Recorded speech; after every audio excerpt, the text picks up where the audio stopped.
Now, before we move on from this section, let's take a quick look at what changes if you are self-employed. With nearly 20% of all income earners in Canada being self-employed, or at least part-time self-employed, we often wonder, why is it so difficult for a growing demographic of self-employed people to obtain a mortgage? The first issue is the fact that income is not always as easy to prove as it is in a traditional employment situation.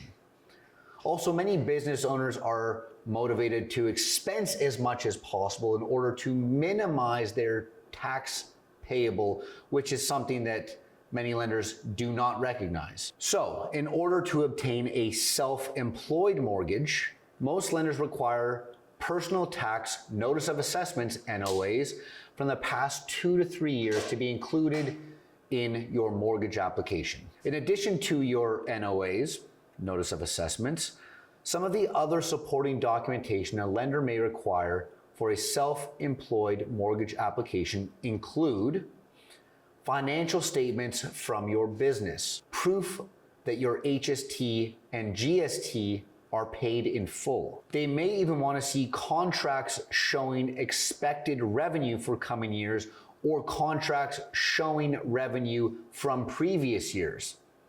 They'll also want to see your personal and business credit scores and proof that you are the principal owner of that business. They're likely to ask for a copy of the borrower's GST license or an article of incorporation showing that you are licensed.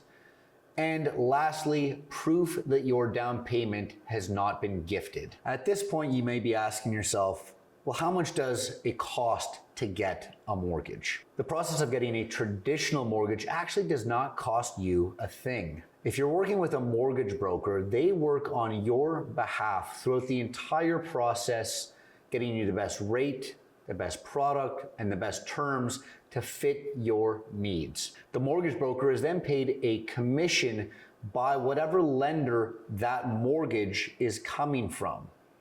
That commission is 1% of the total loan amount. So let's say your mortgage amount is $500,000.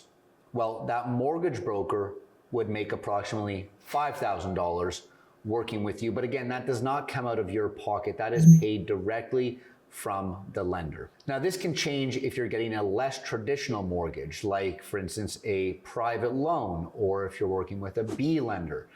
In this case, many brokers and lenders will charge extra fees known as broker fees or lender fees. Now, of course, these are just the costs of getting the mortgage, right? That first piece. Let's not forget about how much a mortgage is actually going to cost you over time, right? You still have that weekly or bi-weekly or monthly mortgage payment that are associated with the interest rate, terms and conditions that you signed off on. Now you may be wondering, what type of mortgage is right for me? Let's start by looking at fixed versus variable, and then we can break down the inner workings of a mortgage in general. A fixed mortgage is very ideal for those that don't want any risk and would prefer knowing the consistent and fixed amount that they have to pay, whether it's weekly, bi-weekly, or monthly, and this is actually what most Canadians prefer.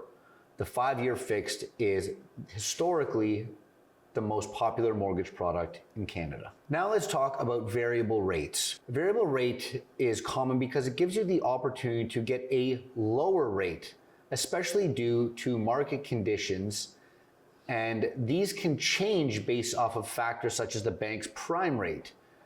Now, a variable rate is for someone that doesn't mind a little bit of risk and is okay with potential payments changing throughout the lifetime or term of that mortgage. In both fixed and variable, borrowing criteria is largely determined by 2 ratios. These 2 ratios are GDS and TDS, gross debt service and total debt service. These ratios are used by mortgage professionals to determine how much a lender is willing to loan you. Let's start with GDS, gross debt service. Now, the rule of thumb is that your housing costs in this ratio should not exceed more than 39% of your gross income. These housing costs usually include your mortgage principal and interest payments, your property taxes, utility bills, including heating expenses and water,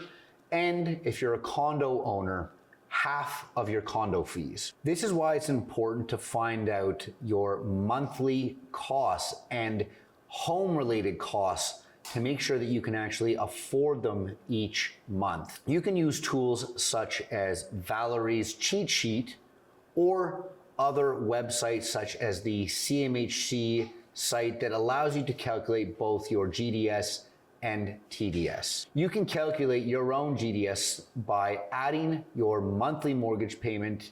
Next, divide your monthly housing costs by your monthly gross income. Your gross income is your income before any income taxes or deductions, and that result is your GDS ratio or your housing expense ratio. If you're planning to take out a high ratio mortgage, you will need to include CMHC's insurance premiums in those calculations. CMHC's maximum acceptable limit for the GDS ratio is 39%. A high GDS ratio may mean that your housing expenses are not affordable or sustainable. Now, you can lower your mortgage payments to reduce your GDS ratio, which might mean choosing a longer amortization, looking for a cheaper home, or alternatively, trying to increase your income.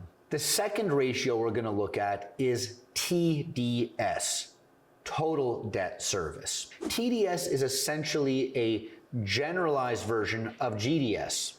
It includes debt payments in addition to housing costs as a percentage of your income. This means that your total debt for stuff like cars, credit cards, leases, and any other loans you have on top of your housing costs shouldn't be more than 44% of your gross income. CMHC's recommended maximum limit for TDS ratios are 44%. If your TDS ratio is over 44%, it may mean that your housing costs or debt payments are too high. You can lower your TDS ratio by paying off debt, increasing your income, or lowering your housing costs. The latter could be achieved by looking for a less expensive home or coming up with a larger down payment. Now, borrowing the maximum amount can be risky because let's say your income drops or your expense increases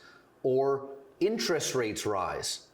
Now, these could all have a massive impact on your ability to make those payments. Now, in some cases, you could even go into negative amortization, but we'll come back to that later. So what happens if you're over your debt service ratio limits? Well, it's not all lost.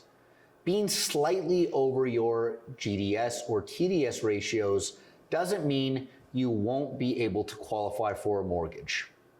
Different mortgage lenders have different mortgage qualifications. For example, some mortgage lenders might allow some types of non-employment income, let's say Canada's child tax benefit, to be considered in your debt ratio calculators. You may also want to consider alternative private mortgage insurers such as Sagan or Canada Guarantee. Many lenders will make what's commonly known in the industry as an exception. This is exactly what it sounds like. It's an exception to the rule. We can only get ratio exceptions on uninsured deals when the ratios are slightly over, but the overall deal still makes sense. If it's an insured deal, we can't get ratio exceptions because the insurer will not insure the file if the ratios aren't in line. So, you might be asking, what is an insured and an uninsured mortgage? So as these names suggest, An insured mortgage is a mortgage with insurance. Well, an uninsured mortgage, you guessed it, is a mortgage without mortgage insurance. This can impact your monthly payment. On an uninsured mortgage, there are no additional insurance premium charges, whereas in an insured mortgage, you will need to pay CMHC insurance premiums. Mortgage loan insurance is required when your down payment is less than 20% of the purchase price. It allows for a mortgage to go up to 95% of the purchase price of that property. It also benefits the buyer by ensuring a reasonable interest rate. And if the house is over $1 million, the mortgage loan insurance is not available. The lender pays an insurance premium on the mortgage loan insurance. If there is an event that a borrower stops making payments and defaults on their mortgage loan, that cost can be passed on to that buyer. Now let's move on to the payment portion of your mortgage. Each mortgage is broken up into two parts: principal and interest. Principal is the money that you originally agreed to pay back, while interest is the cost of borrowing that money. Mortgage payments follow a blended schedule, so when you start your mortgage payment, you are paying primarily interest rather than principal, which is actually reducing the loan. Now, as time passes and you make your regular weekly, bi-weekly, or monthly payments, the allocation gradually shifts. More of that payment goes towards reducing the principal and building equity in your home. Over the life of a mortgage, the balance between principal and interest payments eventually reverse, with a more substantial portion of each payment going towards paying down the loan principal. This process is known as amortization. The mortgage amortization period is how long it will take you to pay off your mortgage, and each mortgage comes with an amortization schedule. Now remember, there are two parts to your mortgage: principal and interest. The more principal you pay down over time, the more equity you build up in your home. Equity is the amount of your home that you own. So let's say your home is worth $800,000 and your mortgage is for $500,000. This means that you have $300,000 in equity. Now there are two timelines for each mortgage: term and amortization. Your term length and your amortization are commonly confused. A mortgage term is the length of your current contract. The amortization period is how long it will take you to pay off your mortgage.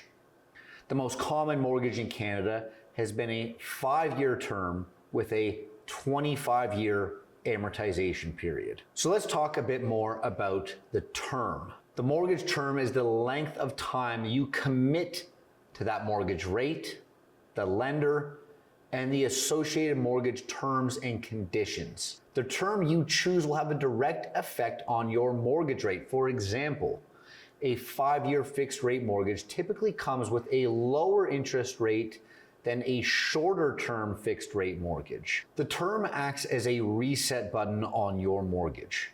When that term is up, you must renew that mortgage at the remaining principal at a new rate at the end of your term.